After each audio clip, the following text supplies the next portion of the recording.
اس وقت دنیا میں دو فتنے بہت عظیم ہیں اور بدقسمتی سے دونوں کو بڑا فروغ حاصل ہو رہا ہے، اور دونوں کا تعلق حضور صلی اللہ علیہ وسلم کی شخصیت سے۔ ایک ہے ختم نبوت کی مہر توڑنے والا فتنہ، نئی نبوت کا دعویٰ۔ یہ ہمارے اس دور میں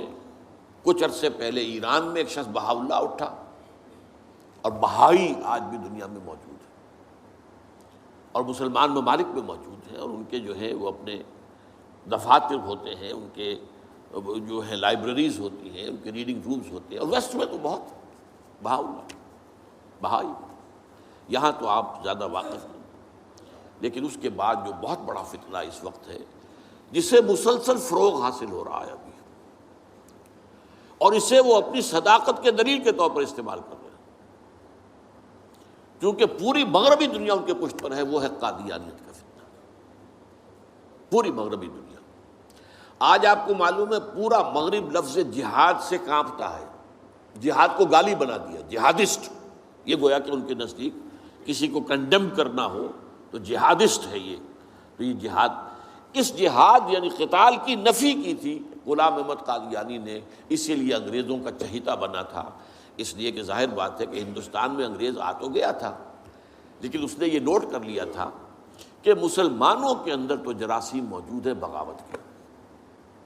مسلمانوں نے دل سے ہمیں تسلیم نہیں کیا۔ اس کی وجوہات تھی، ایک بات تو یہ تھی کہ مسلمانوں سے تو تم نے حکومت چھینی، ہندو تو پہلے مسلمان کا غلام تھا، اب تمہارا ہو گیا، تو ہندو کے لیے تو معاملہ چینج آف ماسٹرز کا تھا، آقا بدل گئے، یہ تو نہیں کہ وہ حاکم سے محکوم بنایا گیا ہو، جبکہ مسلمان حاکم سے محکوم بنائے گئے تو ان کے اندر تو لازماً ایک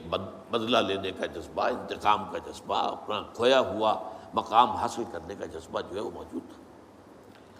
چنانچہ یہی وجہ ہے کہ حضرت سید احمد شہید بریلوی رحمۃ اللہ علیہ کی تحریک چلی، اگرچہ بہرحال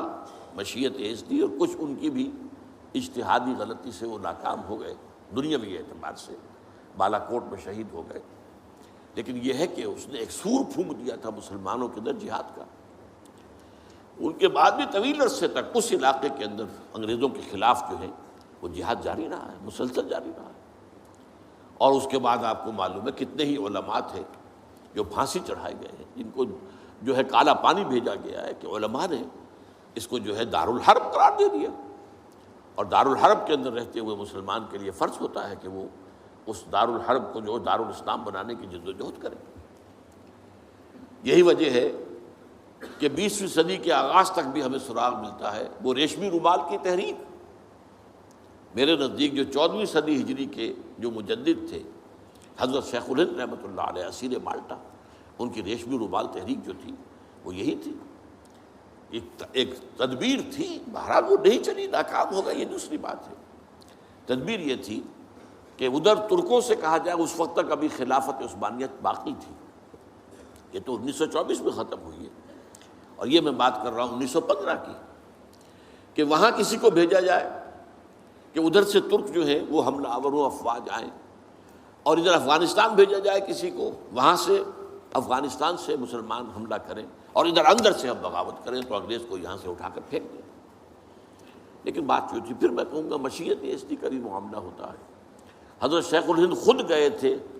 ترکی سے مدد لینے کے لیے، پہلے وہاں حجاز گئے،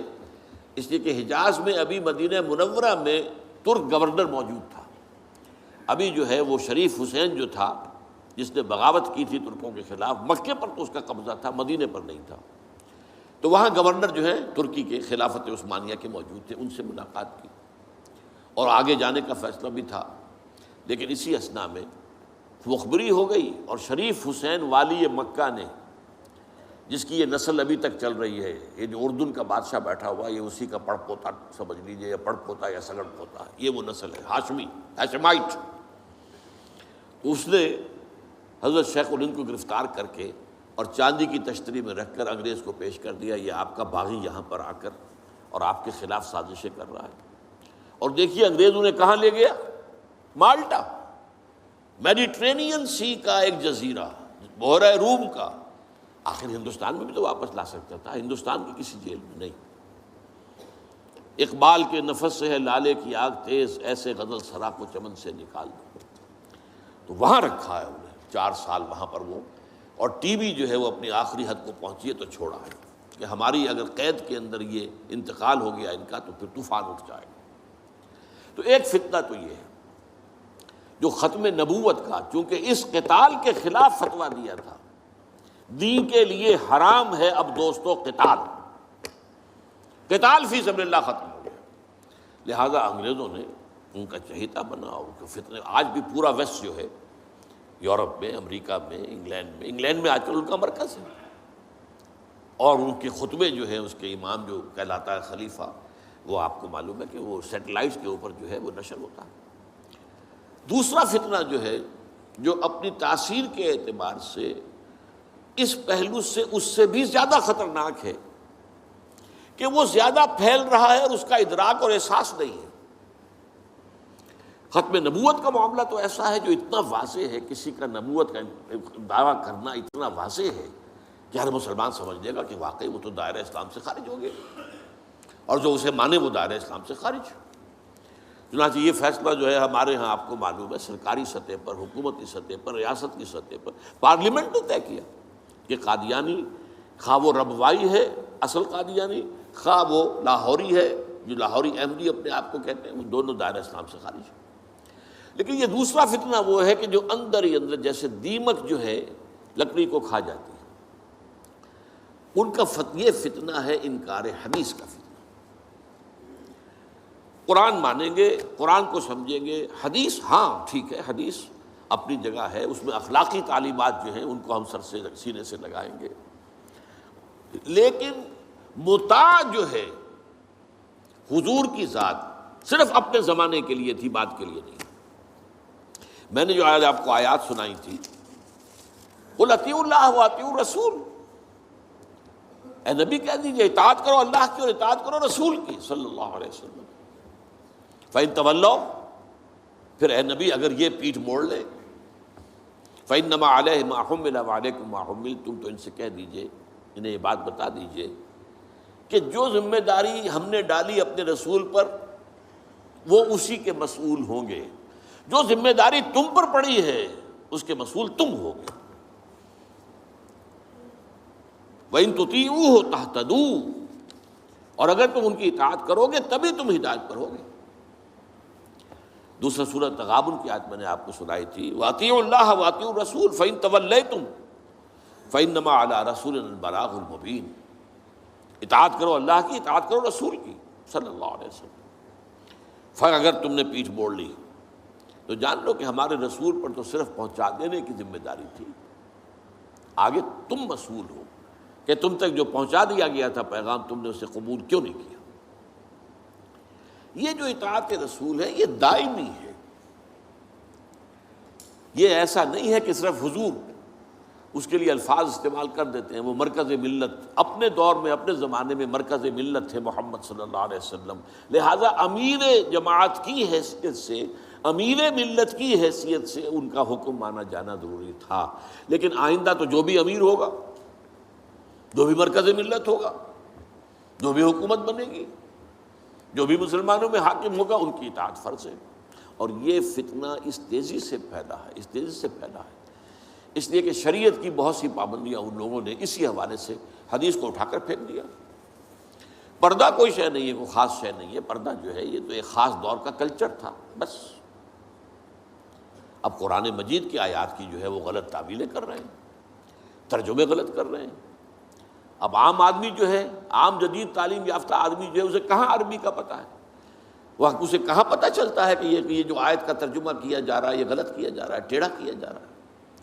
یہی آیات کے ترجمے میں تحریف قادیانیوں نے کی ہے۔ ان کا ایک عام مبلغ اور ان کے زیر اثر کوئی شخص آئے آپ سے بات کرے،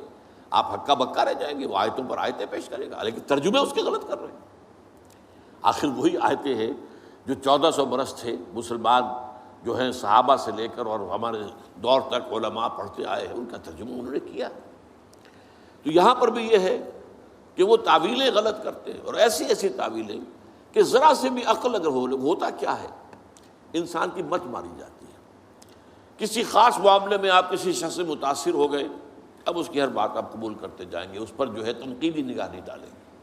یہ کمزوری ہے۔ چنانچہ ایسی ایسی تعویلیں بھی ہیں کہ یہ قرآن مجید میں جو آیا ہے کہ چور مرد ہو یا عورت ہو ہاتھ کاٹ دیے جائیں، اس کا مطلب ہاتھ کاٹنا نہیں ہے، تو مولویوں نے خامخواہ غلط بات سمجھی ہے، تو بڑا وحشیانہ فعل ہے۔ اس کا مطلب یہ ہے ہاتھ کاٹ دو، جیسے کہ کبھی والدین کہتے ہیں اپنے بیٹے تم نے تو ہمارے ہاتھ کاٹ دیے، یعنی کوئی معاملہ ایسا ہے کہ تم نے ایسی بات کر دی ہے کہ اب ہمارے پاس کچھ نہیں رہا، کوئی چارہ کاری نہیں، تو گویا کہ تم نے ہمارے ہاتھ کاٹ دیے۔ تو ایسا معاشرہ پیدا کر دو کہ چوری کی ضرورت ہی نہ ہو، بس یہ ہے ہاتھ کاٹ دینا، معاذ اللہ۔